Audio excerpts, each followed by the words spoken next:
first and foremost, thank you all for coming to team meeting every single week. The reality is we want to make sure this is the most impactful hour of learning time for you throughout the week so that you can go grow your business. And I'm excited to announce another session of the Real Talk conversation. And today's guest is somebody who's going to help you to think big and really aim high. And this is a series that was meant to really help you to think bigger about your career, but also just start putting the pieces of the puzzle together to really grow the impact that you want to have in your business and ultimately create a life by design. And so today is going to be a special moment. So I'm going to give a little introduction to our guest. So our guest today is one that not only has been in the industry for over 17 years, but he's closed 2,828 units with him and his team over that time period, currently on track to surpass the $1 billion in career volume sales this year. He's a real estate investor, associate broker, consistently looks for ways to serve and support all agents in our ecosystem, is a proud husband and father. If Utah, and this is something that's interesting, I think if Utah were to create a real estate hall of fame, surely this individual would be one of the first inductees. So I'm excited to announce Clay Winder. Please come up, Clay.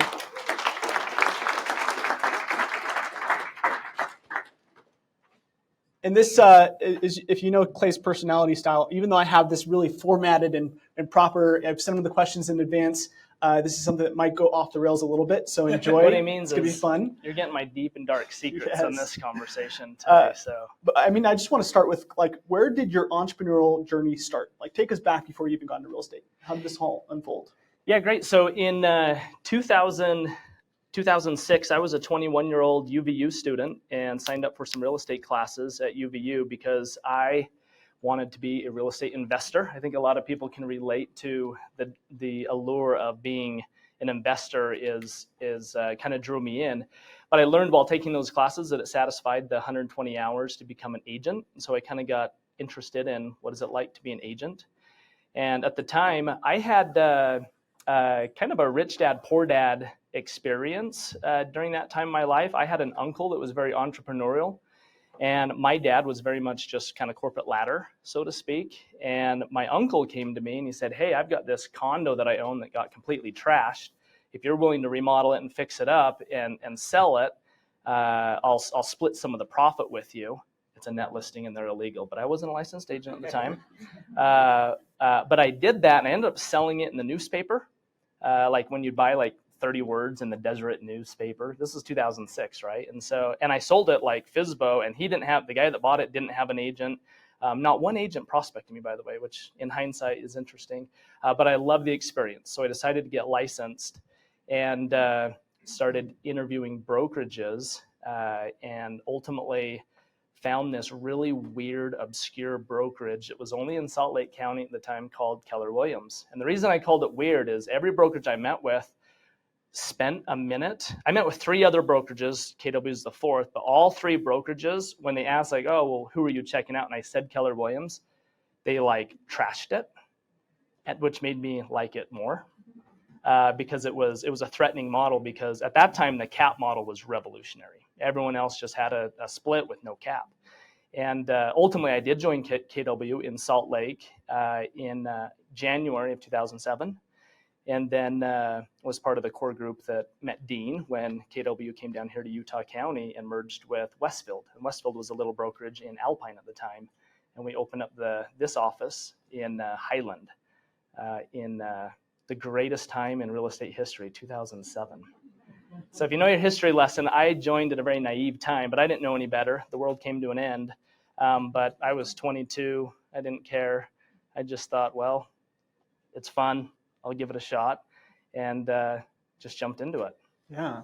Well, at that time, if you can think back, like what was the vision for your real estate career starting out? You're sitting down with KW in the beginning. Like, what did you really think this was going to evolve into at that time? Yeah, so I was very entrepreneurial at the time. I knew I didn't want to go get a job, and that was so hard. I think a lot of you newbies can relate. Like when you're young and new, you just don't make money your first year in real estate. Like it is like success is just don't be that statistic where you don't renew at your 2-year mark. Like that is literally success your first couple of years. And I fit right in. I had married my high school sweetheart, and at that time, who I'm no longer married to, for the record. And there's a whole story. We can talk a lot about my failures in this conversation, I think. But we were like broke. Again, UVU students had no money, so we were just like racking up the credit card debt. But I just like refused to go get a job because I had taken Ignite and I had really grasped onto this idea of me building a career in real estate. So I really got committed, even though it was making me go broke, like into debt actually. But I stayed true to that. And some of you have heard me share this comment, but at my 6-month mark, I did dinner one night with my parents, and my mom was like asking me, "How's it going? Are you making any money yet? Do we need to spot you money again?" And then my mom asked the question, "Are you ready to go get a real job yet?" And that was like a pivotal moment where I like thought about, I'm like, is she right? Or is it like, screw you, mom? And I decided like, no, screw you, mom. And it put a chip on my shoulder. And I made a commitment that I was going to make more money than my dad the next year. And I did. Like it like motivated me. Like I was up early in the morning. I was doing my 10-4 Ignite homework. And my second 6 months in real estate, I got to 1 transaction a month, which started to turn around. And then year 2, like it's when it started to take off at 2 transactions a month, and kind of the rest is history. So the mindset of like, I don't know, like you guys have all like got into real estate. It is hard to go from like the security of having a job and like knowing you've got that paycheck to all commissions, and not everyone's cut out for it. And I wasn't sure if I was cut out for it. But when I realized like that's what I wanted, I just put my back against the wall and had to dig myself out of debt and go for it. Yeah, and I think you mentioned something that's interesting, which some of people in this room are very familiar with, which is Ignite. And it's crazy to think about, even at that timeline, it was such a staple and foundational piece of helping agents launch their career. And before we go through like the progression of just your business and how that's evolved over time, maybe just share a little history or backstory on KW Westfield. Like, how did that transition take place? You know, transitioning from Salt Lake down to Utah, and how things have kind of progressed from the early on stages. Yeah, the history of this brokerage is awesome. For that is a good question, because there's not too many like OGs still here. I think I mean, Dean, yeah, Randy's in the back. Oh my gosh, yeah. I mean, there's not a whole lot of us left, but at the time, you got to remember, in 2007, the geniuses at KW up in Salt Lake were like, hey, let's go launch market centers. And it was like the end of the world in August 2007 when AIG went bankrupt, and the whole world it was a COVID moment. And I've described that in 2020 in March when Rudy Gobert got COVID and everyone like rushed Costco and the lines went around COVID. I went to a UCAR meeting with some of the owners of the other brokerages, and we all huddled up in the room. We said, this feels like August 2007, because that was the last like big moment. But we did end up launching KW Westfield. Again, was Keller Williams merged with a little brokerage called Westfield in Highland. But it was a rough time to launch. We launched like that summer when everything went sideways, but the core group that was there were very entrepreneurial. They believed in this new model, this Keller Williams model of agent-centric, not brand. Again, I had interviewed with RE/MAX and others, and and I was with the RE/MAX. My uncle owned the RE/MAX, and he was like, oh yeah, we're all about brand here. If you've got that balloon on your business card, like you're just destined to get business. It's like, that's weird, And then Coldwell Banker I met with, and then a couple little indies, At Home Realty and All Pro Realty, which are now long gone.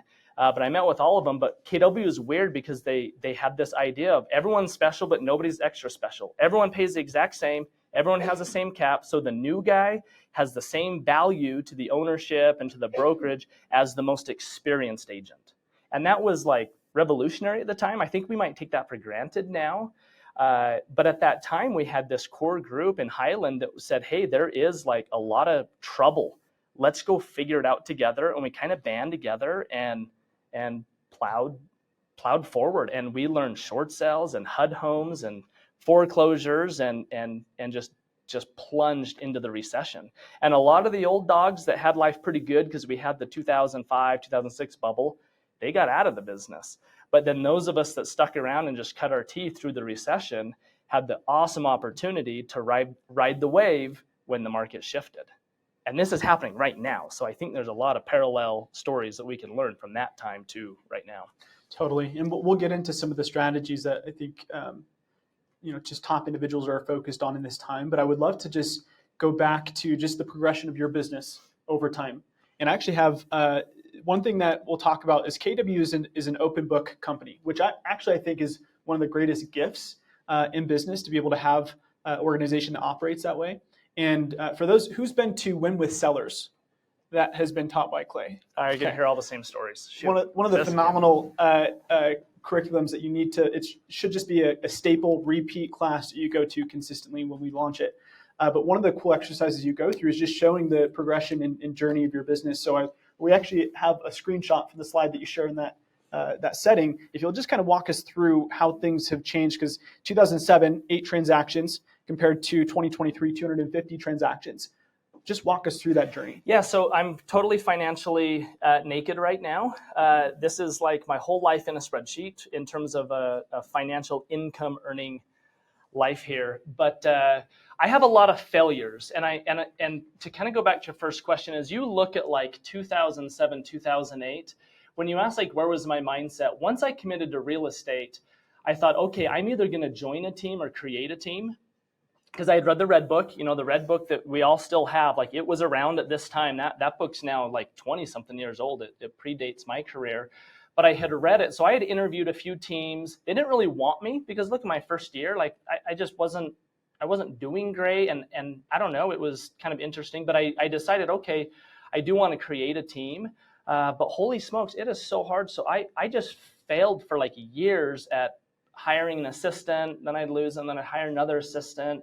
I'd lose them, and then Novalee would tease me because I kept hiring these young college girls that I thought were good, but they were just task doers and not empire builders. Until finally, it took a few years for me to like grow up a little and realize that I needed to pay attention to the hiring process. So I got into classes that taught about personalities and what was it called? What was the KPA called before it was called the KPA? Recruit Select, and there was like personality tests. So like I got into that, the DISC, thank you. And KW it was really cool because like, yeah, we talk a lot about real estate, but there are a lot of curriculum and classes that talk about business building.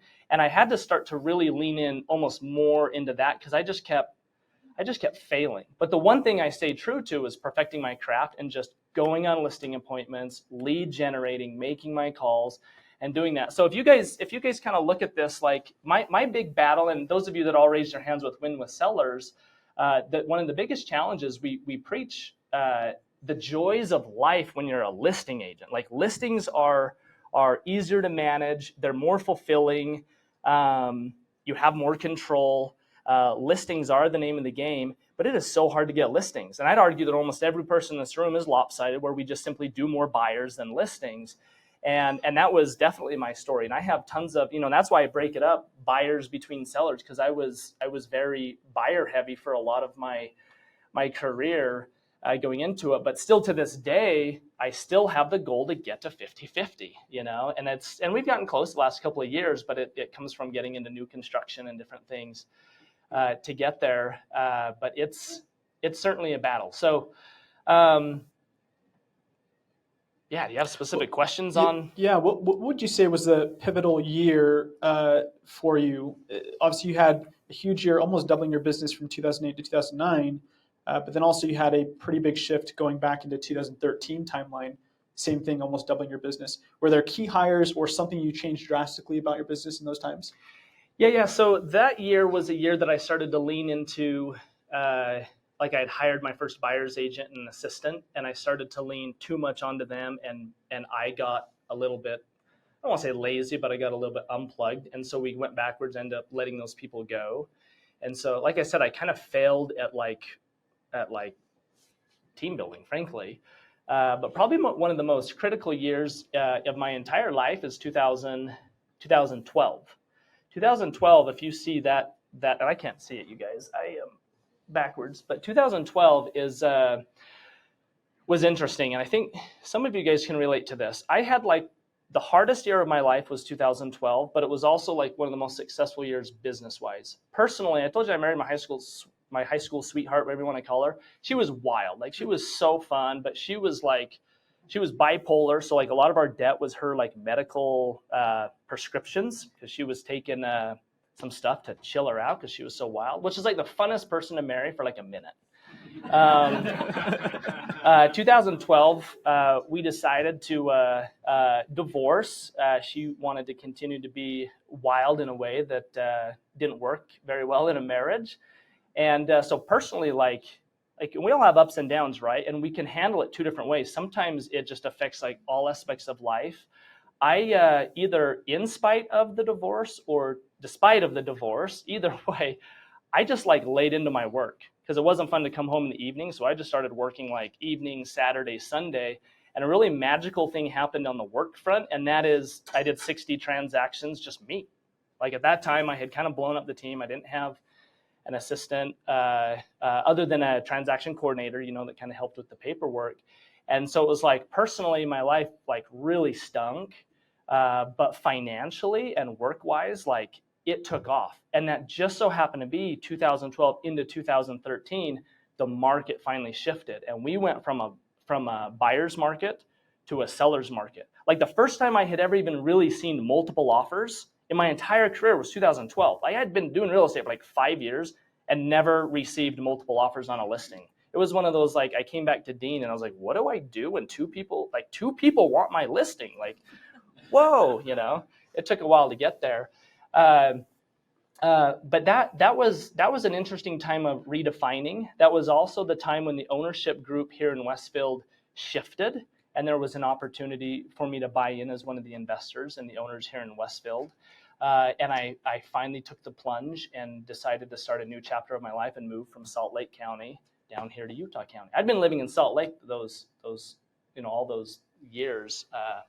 So I went from Sugar House to Orem. You want to talk about a culture shock, you guys? Like dogs and Subarus, and I was eating at Whole Foods like every week to like down here eating at Winco. Like, whew, I was humbled. One thing I'll just point out too that's interesting is just looking at 2022 compared to 2023. Everybody knows the market has shifted, right? Post 2020, 2021, kind of the craziness time that we had. But what's interesting is even though you guys closed the same amount of units year over year, your net income actually increased. And a lot of that goes to the volume change, right? But also your GCI percentage per transaction also increased. So are there any specific strategies that you guys focused on increasing maybe overall purchase point? Because your average price went from 483 to 509. Was there specific strategies you guys focused on to do that? It's a good question because the answer is no. There's a lot of just, I don't want to call it luck, but there's a lot of market. The only real strategy that I can underscore in like the latter years is just a determined focus on listings, like fight for listings, do whatever you can to get listings because listings are a little more predictable and listings always bring the buyers. And so when like these last couple of years have been like 2021, when we had the market craze and the COVID craze, whatever you want to call it, it was like people were putting your names on contracts and you weren't even showing houses. And a lot of you are around for that. There's a lot of agents that are literally out of the business already because they made a bunch of money during that because it was so easy. And now the last 24 months have been so tough. They haven't survived. But a lot of that has been from, like, you can tell there's two things that shift. When the market gets hot and it's just easy to sell real estate, we're not calling it BAC. What are we calling it now, Dean? BBC. That's gonna be so hard.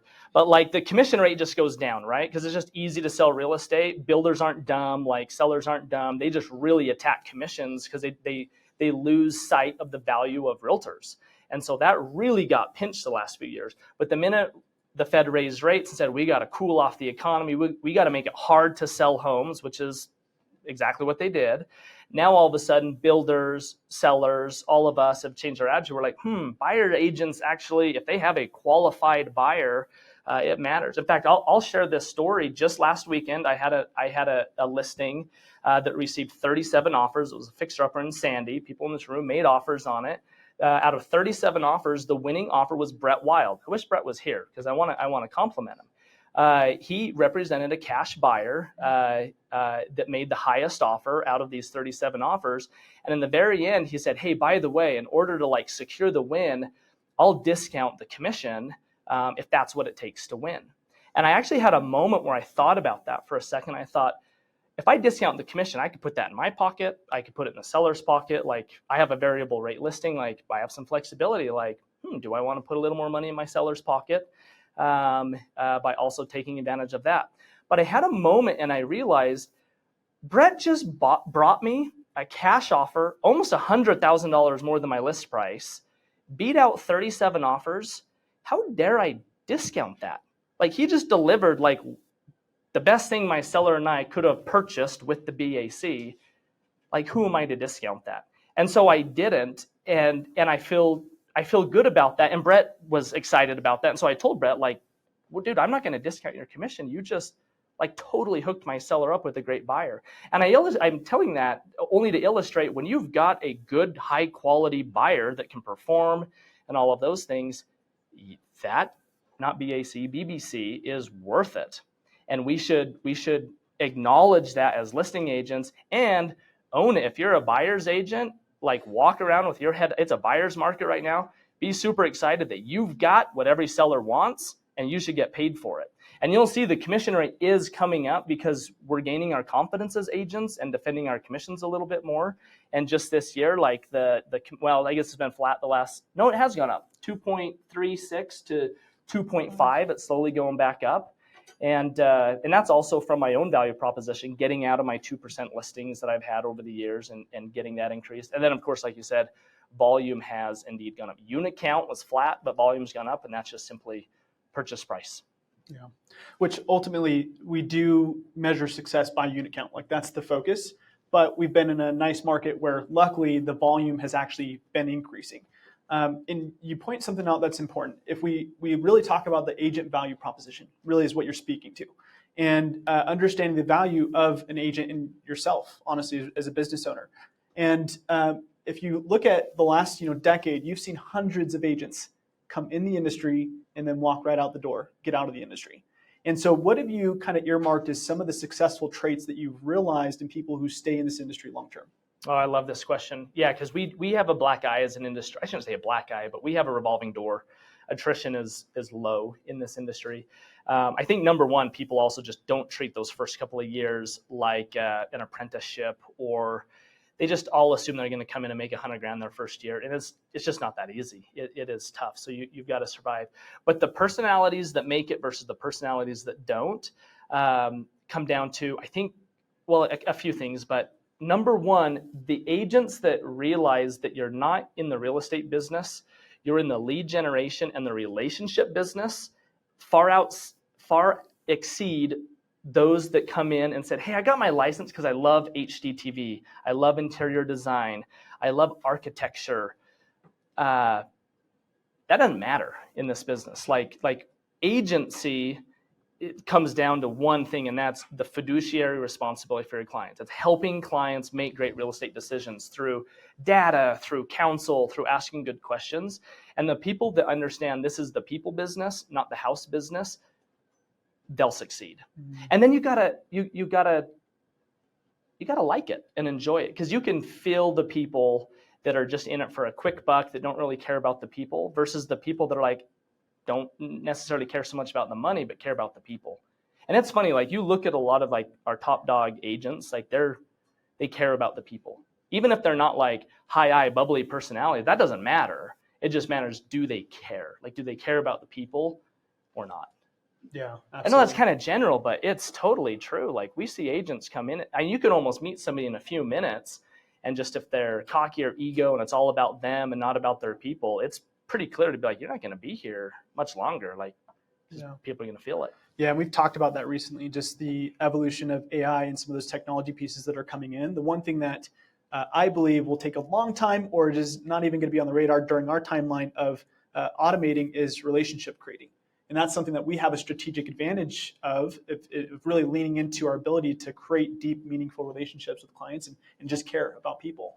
Yeah, when your sellers are struggling to get packed up and get out by the 5 p.m. deadline, AI is not going to show up with a moving truck in their driveway to help them finish packing up and get out, but a good realtor would. You know what I mean? And there's a lot of examples we can use where it just takes a little bit of a human element to get transactions done and to navigate, which tech just can't do. Well, even just what you mentioned with Brett Wild, right? Like, how do we look at relationships and say, hey, really putting a value on the agent and also just the relationships we're building within this space, because we're business partners. When we're doing a deal together, we're on the same team, right? And so I think those are another piece of the pie where it's like not just your client relationship, but it's also the agent to agent relationships. One thing I'm curious about, we've talked about how 80% of success is psychology, only 20% is mechanics, or like your strategy, right? So if you were to look back and say, what are some of the pivotal maybe mindset shifts you had to have on your journey to success? What changes in your psychology did you have to take place to get to where you're at today? I had to grow up, meaning I had to put myself in uncomfortable positions. I don't like change very much. I get into my routine and can get pretty comfortable and set on things. But there's been multiple times in my life where I've had to pull myself out of that. We talk about E to P a lot, number 3, personal perspectives. And there's been a lot of moments where, like, for me to get purposeful really did require putting myself in uncomfortable positions. A couple ones. Number one is just where I found myself not having hard enough conversations, meaning I was only chasing the low-hanging fruit in terms of like working my SOI or whatnot.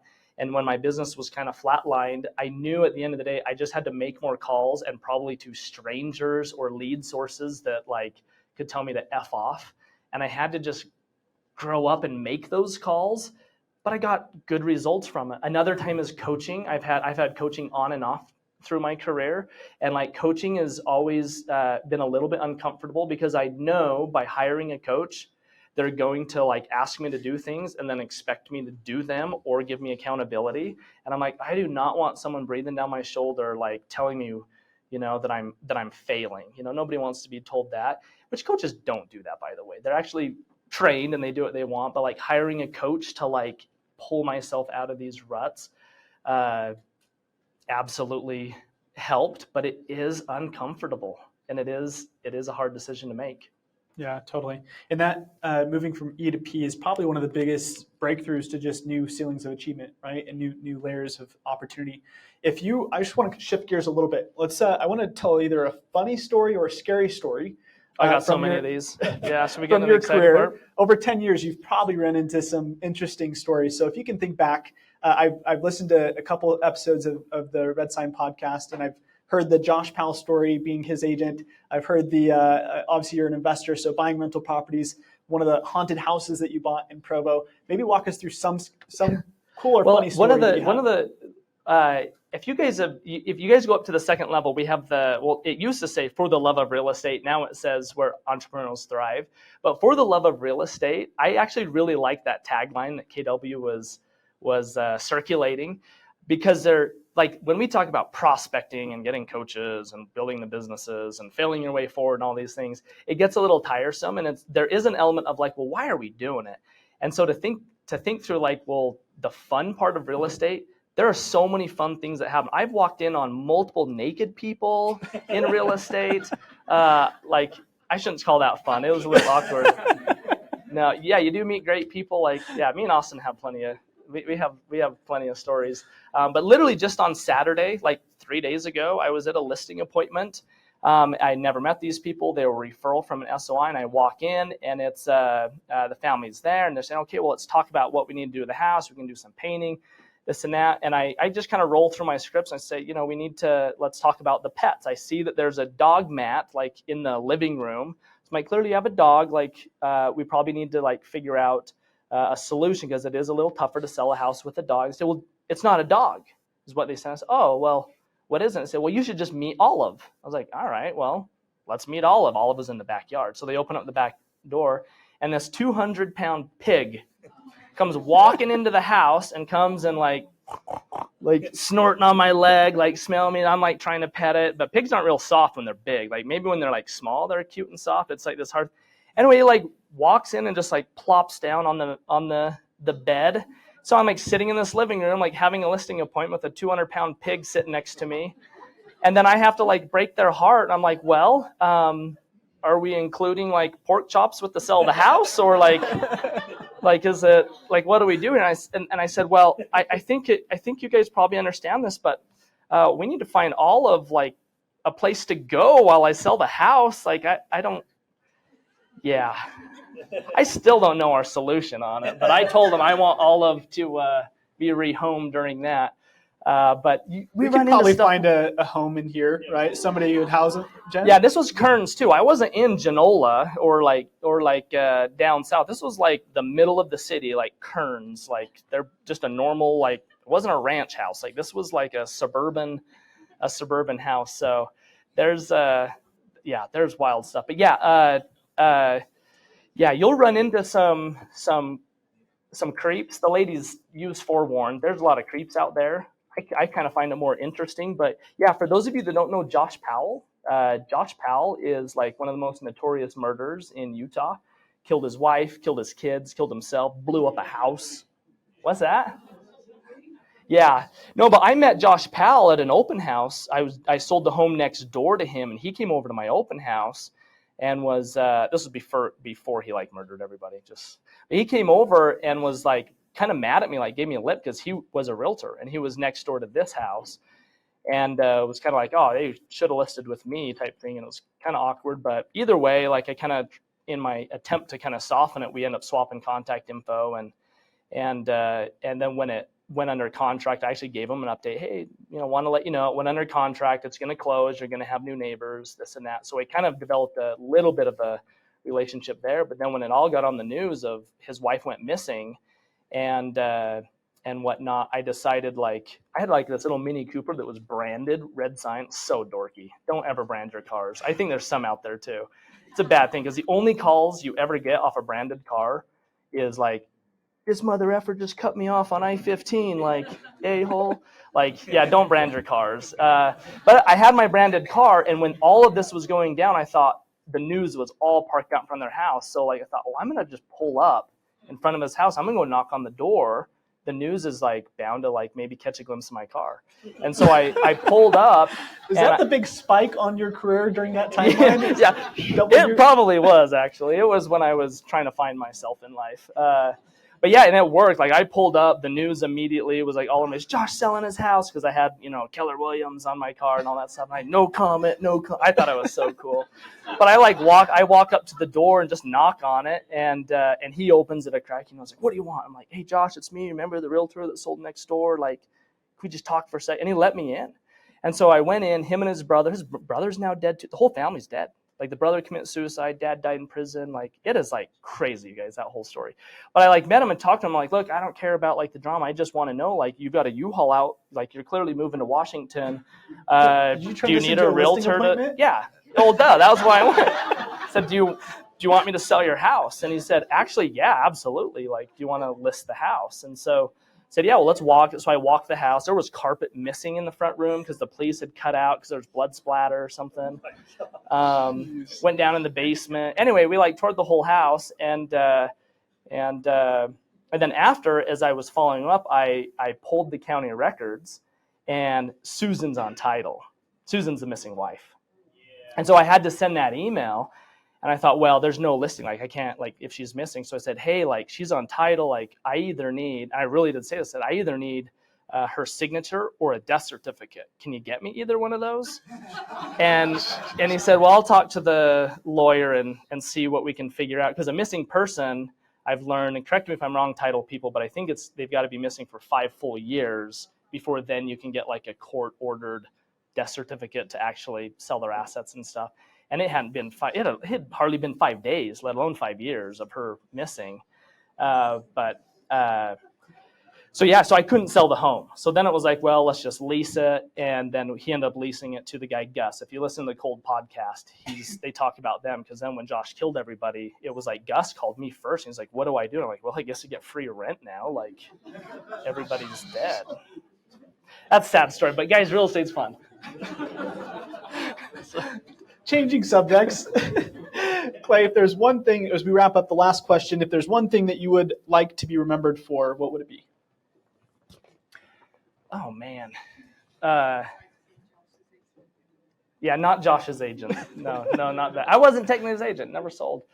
No, I hope that, I don't know. I hope it's funny. Gary Keller says, I want realtor on my tombstone. I used to think that was so cool, but now I think like, heck no, like that is so not the most important thing in life. Like, I'm now since remarried to a way cooler wife, by the way, I've got really cute, cool kids. Like it is fun to focus on the things that matter and to know that like truly like it really is God family business like we talk about here at KW.